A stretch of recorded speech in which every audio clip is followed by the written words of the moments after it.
Holi land insights में आपका स्वागत है। और इस समय मैं जिस जगह के ऊपर खड़ा हुआ हूं, उस जगह को आप जरूर से देखना चाहेंगे, क्योंकि आप इस समय मेरे पीछे हिन्नोम की तराई को देख रहे हैं। और हिन्नोम की तराई मैं आपको क्यों दिखा रहा हूं, क्योंकि बाइबल के जमाने में हिन्नोम की तराई को नरक की तराई कहा जाता था।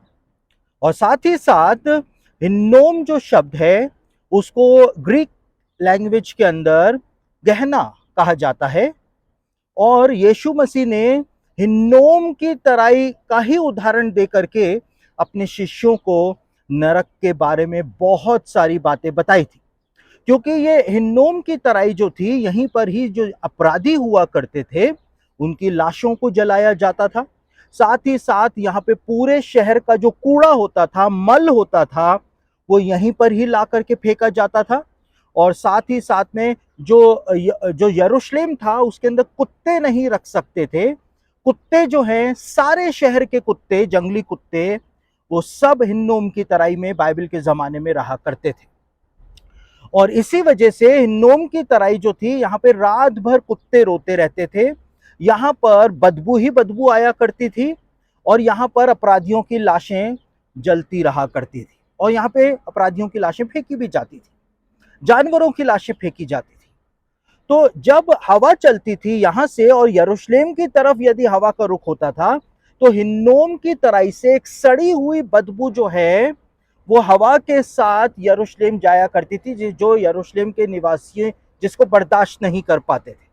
और इसीलिए यीशु मसीह ने वो शब्द इस्तेमाल किया कि हिन्नोम की तराई जो है, उससे यीशु मसीह ने नरक की तुलना करी कि नरक जो है, वहां पर आग ही आग है, क्योंकि यहाँ पर मल फेंका जाता था, कूड़ा जलता रहता था, अपराधियों की लाशें जलती रहती थी।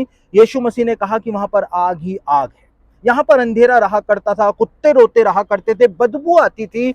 यीशु मसीह ने नरक की तुलना इस हिन्नोम की तराई से करी थी। लेकिन जो बात मैं आपको दिखाने जा रहा हूं, ये हिन्नोम की तराई जो है, इसमें आप उस जगह पर जहां पर वो बस खड़ी हुई है, वहां पर आप देखेंगे तो ये वो जगह है जहां पर यहूदा इस्करियोती ने आत्महत्या करी थी। ये वो जगह है।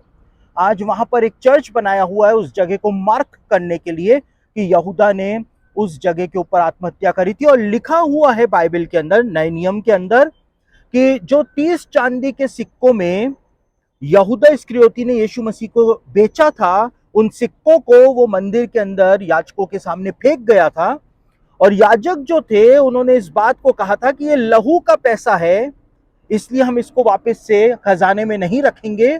लेकिन उन्होंने परदेशियों को दफनाने के लिए एक खेत मोल ले लिया था, जिसको लहू का खेत बाइबल में कहा गया है। और आप देख सकते हैं पीछे उसी चर्च के ऊपर का जितना भी भाग है, वहां पर आज भी एक भी घर बना हुआ आपको दिखाई नहीं देगा। और क्यों दिखाई नहीं देगा? क्योंकि यहूदियों के द्वारा माना जाता है कि वो एक श्रापित जमीन है। और इसीलिए वहां पर आज की तारीख में भी यरूशलेम के अंदर रहने के लिए जगह नहीं है, यरूशलेम में घर बनाने के लिए जमीन नहीं है। लेकिन उसके बावजूद इस जगह को खाली छोड़ा हुआ है। क्यों छोड़ा हुआ है? क्योंकि इजरायली गवर्नमेंट का नियम है कि वो जगह जो है वो श्रापित है।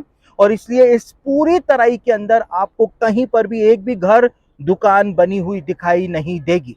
यानी कि जो बात नए नियम में लिखी हुई है, उसको हम यहाँ पर आकर के देख लेते हैं कि वो बात कितनी ज्यादा सच है। तो वहां पर यहूदा इस्करियोती के द्वारा आत्महत्या की गई थी। वहां पर उस जगह को मार्क करने के लिए एक चर्च बनाया हुआ है। और वो लहू का खेत जो था, वो चर्च के ऊपर का जो हिस्सा आपको दिखाई दे रहा है, वहां पर वो लहू का खेत खरीदा गया था।